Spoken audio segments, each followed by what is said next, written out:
The number of people who've died of COVID-19 has risen to 3 in South Africa. President Cyril Ramaphosa addressed the nation last night, saying the number of infections now stand at 1,326. Ramaphosa has urged everyone to take the threat of coronavirus seriously, saying the virus knows no boundaries. Government is deploying 10,000 field workers to visit homes around the country to test for COVID-19. Mobile technology will be used to track cases and monitor geographical locations for new infections. This with the intention to flatten the infection curve. To discuss this in more detail, we have Political Analyst Khaya Sithole, who joins us via Skype. Khaya, good to have you. Thanks so much for chatting to us. Good morning, and good morning to the viewers. So one of the biggest concerns regarding COVID-19 is dense living areas such as informal dwellings and townships where the infection could move like wildfire. Obviously, given this situation and our first confirmation coming out of Alexandra and also out of Khayelitsha, do you think the president's message was clear enough that this is a virus that can affect anyone and we cannot take this lightly? I think in the way the president has communicated, you would hope that obviously enough people were listening in order for them to understand that, look, all these measures that have been taken are on the premise that the virus is indeed dangerous. And once it starts affecting those high density areas, it will be even more difficult for the state to track and control the flow of the virus. So I think that that's quite important. But I suppose that over time, you have to be at peace with the fact that a couple of weeks ago, in his first address, he did say, there would be a limitation of up to 100 people gathering at any point in time.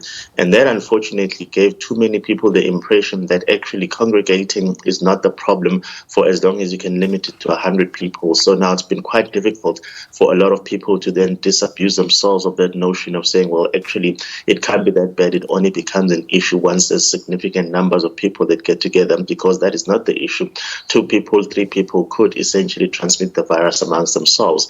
The question was, how do you then ensure that you flatten the curve, as it were? And since the data indicates that the incidences of reinfection are much higher when far too many people gather together, it's better off not to have people gathering all together. So I think that needs to still be amplified to say, even though we had said 100 people was a number a couple of weeks ago, that was based on the premise that we're trying to discourage people congregating together. We've now realized that even that number of 100 quite simply isn't going to get us where we need to. So therefore, that's why we've advocated for a national lockdown. So it's still very important for him to keep reiterating that message, because a lot of people are going to say, well, you seem to have said completely irreconcilable things. But of course, as the data improves and access to information improves, he needs to be able to keep informing us that now, based on what we see, this is what we think needs to be done. So that's why yesterday's address was quite important. Yeah, it really was. And I think it was reassuring to see the president, and we needed to hear from him because a lot has been implemented since we last heard from him. So it was important to get that. But I want to get back to this issue of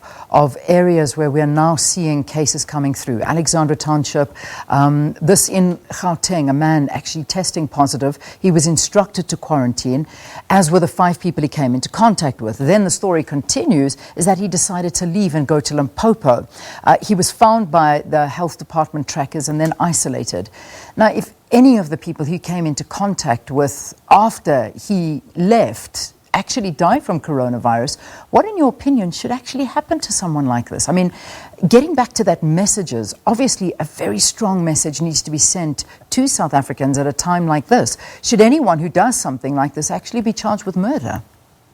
It's a very difficult one, and you must remember the unique circumstances of the South African society is that not everybody is in a position to sort of follow the compliance protocols that the state might come up with. So if a person gets informed that you've had a positive test and we are encouraging you to isolate yourself and not reinfect anyone, a lot of people are going to turn around and say, well, actually, in the place where I'm staying, I'm sharing. It could be a commune, or it could be a place where there's too many people that are unrelated to that, share that similar space. I think I'm better off going to self-isolate in a place where I can have that some sense of autonomy, and that might well turn out to be a place that's far away from where I currently reside. So that's always going to be a possibility. And I think the angle that we're missing is when people do get informed that they've got a positive test and an instruction says you must go and self-quarantine and isolate yourself. Do we actually look beyond that conversation and ask them about their living conditions and whether it is indeed it feasible for them to embark on a course of self-quarantining, because if it turns out that they're not interrogating those questions, we are putting them in a corner where they literally then have to make the decision of, well, if I've been told that I'm a danger to people, I think I'm a bigger danger where I am, and I think my risk of reinfecting other people would much reduce if I move to a place where perhaps there's bigger space. And we know that in rural communities, perhaps the type of, density that we see in places like Alexandra is not the same. So people might just apply their minds and say that's the way to go. It's always going to be a question of how much information did you provide to them, how much assistance did you give them to say, well, actually, we do understand that you think that moving to another place might be the better option, but we think it's unwise because of these particular reasons, and therefore there's a type of assistance that we're going to give you. So the South African situation has to respond to the lived conditions of South Africans, rather than us having to say that there's a blanket rule that says, well, as soon as you get a positive test, go and self-quarantine, and if you don't do so, then you're guilty of an offense that we might even call murder. I think it's really going to be on a case-by-case basis. Mm-hmm. It's very different if a person intentionally breaks the quarantine conditions and they cannot justify why they decided to move. So I think there was a case in KZN where somebody decided to go to work after they'd been given a positive test. Now, that's clearly reckless behavior, and there's absolutely no way you can defend such an action. But I think for all the people that then said, well, I moved from one place to another, we need to interrogate first the reasoning. And if the reasoning itself doesn't stand up to scrutiny, then can you start accusing them of being guilty of something? Yeah, it is. It is a difficult one. And in fact, Sakina and I opened the show talking about something like this. Are we having a one-size-fit-all solution to such a diverse population? Sometimes we kind of think that the messaging that's been thrown out to South Africans is a very middle-class solution where, stay home, do your shopping, and then cook your meal and spend your time with your family and just think about it that way, and everything will be okay when we come out of it. It's not the case in South Africa. South Africa, living in an environment where you may be staying in an enclosure where there are literally 10 families in one, and you have no running water, you have got sewage running down the road, you have been living with refuse next to you for months. How do you do something like this? How do we go and quarantine this message? How do we adapt it to actually reach all South Africans and speak to all South Africans at a time like this?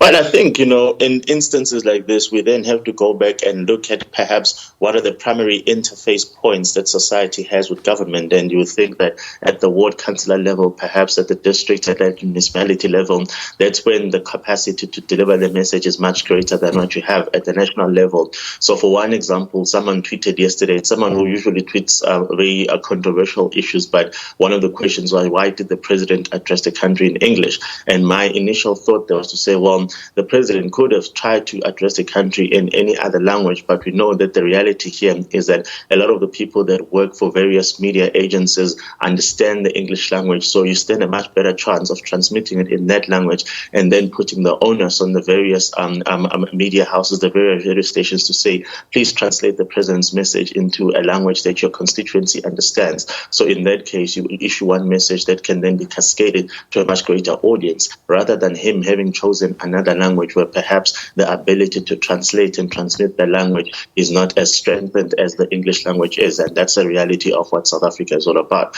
So I think obviously we need to be able to go back to the question of what are the government interface points that people regularly interact with, and if those government interface points have been empowered to sort of be the conduit of putting the information out there, to be the conduit of transmitting what really the core messaging is and what the rules and the regulations are. And if we can start utilizing those particular channels, then you'll find that a lot more people are then going to be in a position to say, we understand what's going on, we understand what these rules and regulations are seeking to achieve. So therefore, you start increasing the compliance with the rules and regulations, because right now it's still very haphazard. There are still legitimately far too many people that quite simply do not understand what it is that is being communicated, because it does come from a middle class perspective. And even when you talk about, self-isolation and things like that, it's things that resonate with the middle class. Other people quite simply do not have the type of resources that enable them to say, actually, this is the space that only I occupy in this house. I can afford for 21 days or even for 14 days for no one else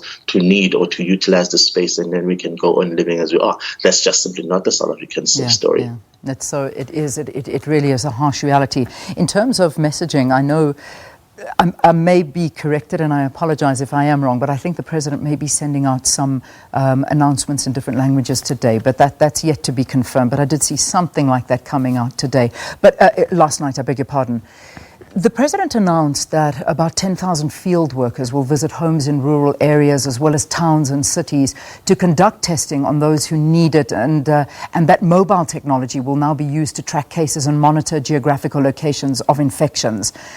This monitoring geographical locations, it's one thing now, but once it's over, again, that issue of privacy. Khaya, what's happening in your opinion? I mean, talk to me about this.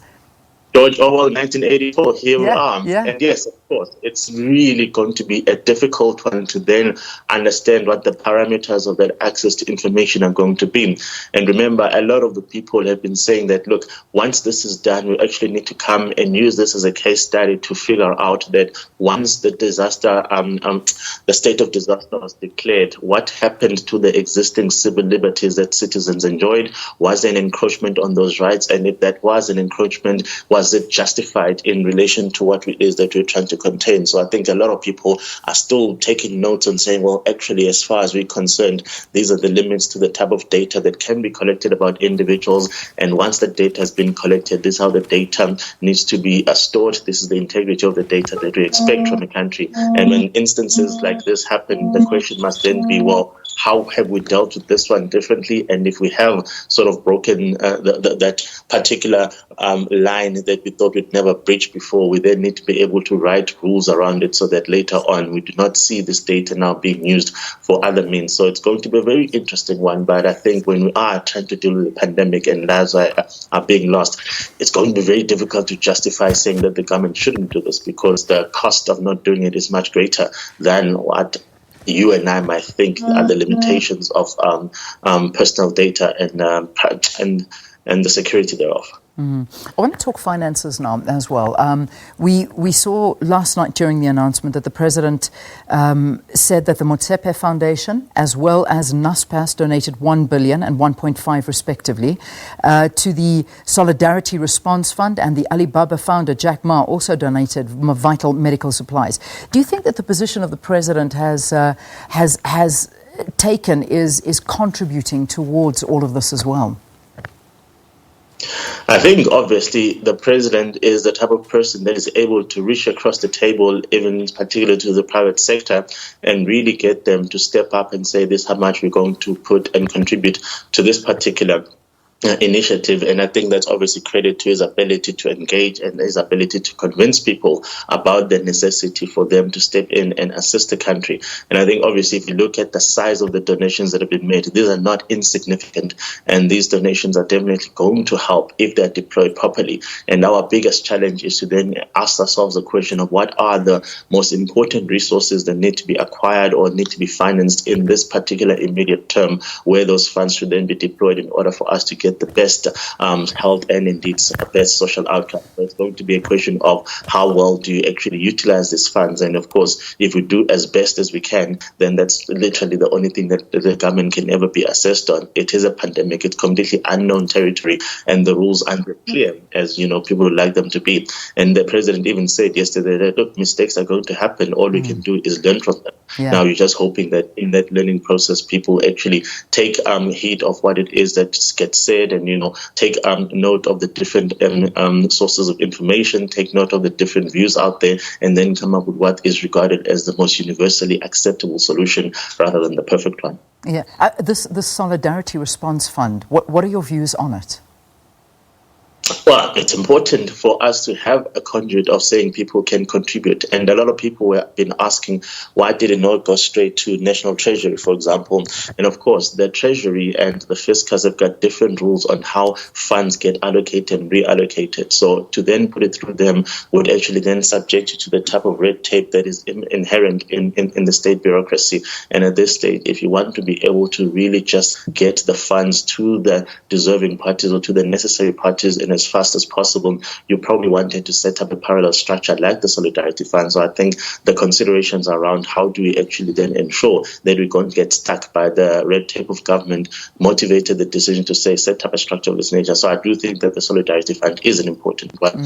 And in that case, it's not going to be a question of people have the resources to contribute to it.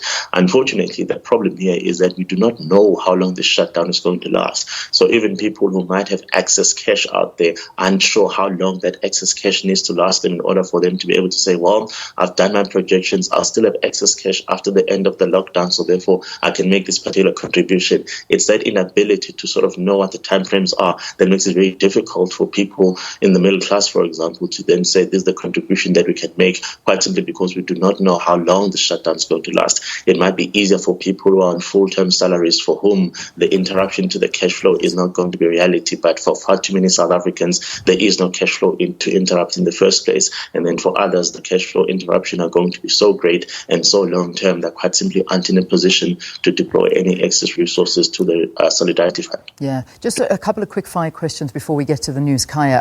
The issue of South Africa being downgraded, Moody's downgrading us to junk status. We saw the currency hitting its lowest mark ever yesterday, and things are not looking good. Obviously, we have to take into consideration, everything before this. It isn't just about COVID-19, but some people asking, could Moody's not have held out?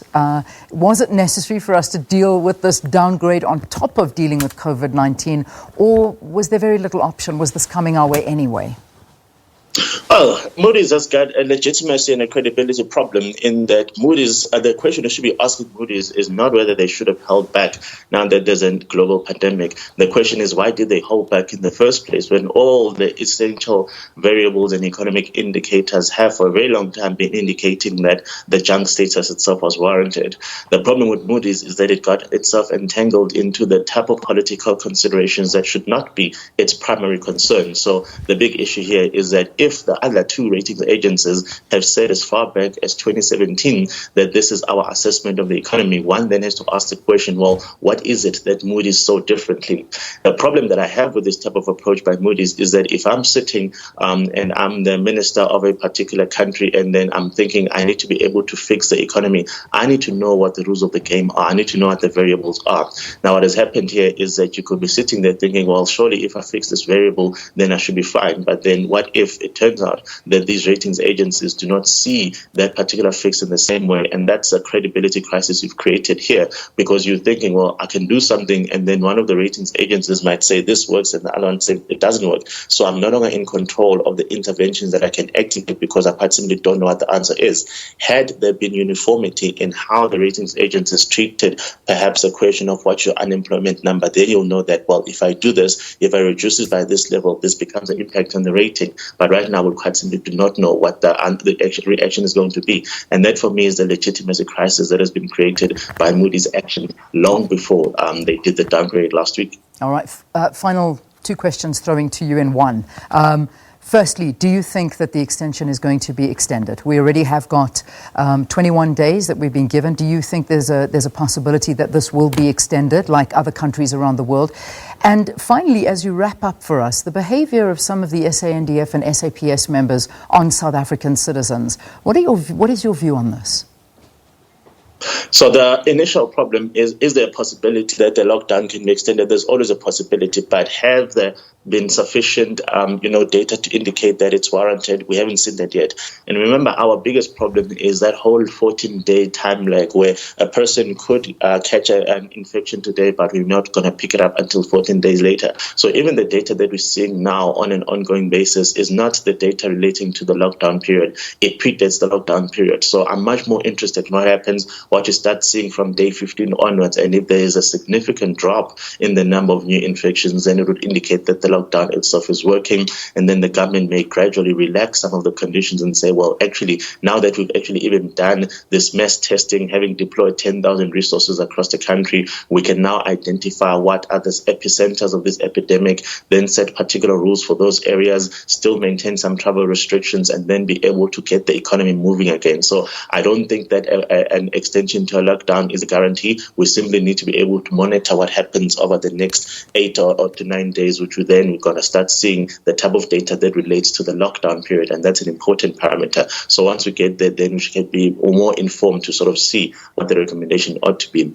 On the question of obviously how the army is conducting itself, the risk was always the fact that an army is not particularly trained to deal with civilians. And once we sort of understood that particular limitation, it was a question of, even before they were put into the streets, what are the rules and regulations that were drafted for them, and how intimately did they understand them? And if they did get given those rules and regulations, then obviously you should be able to say, this is not part of what you signed up for.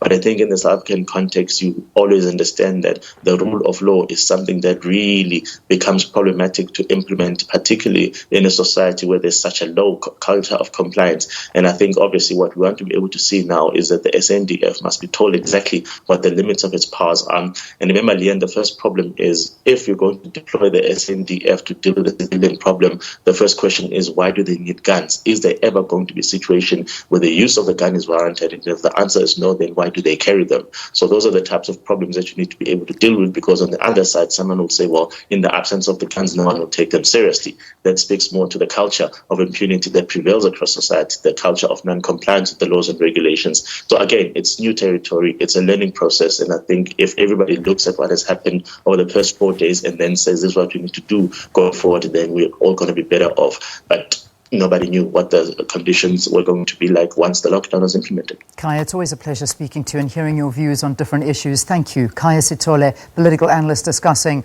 President Cyril Ramaphosa's address to the nation last night and some other issues. Let's get into our news. It's just gone 2 minutes past 7.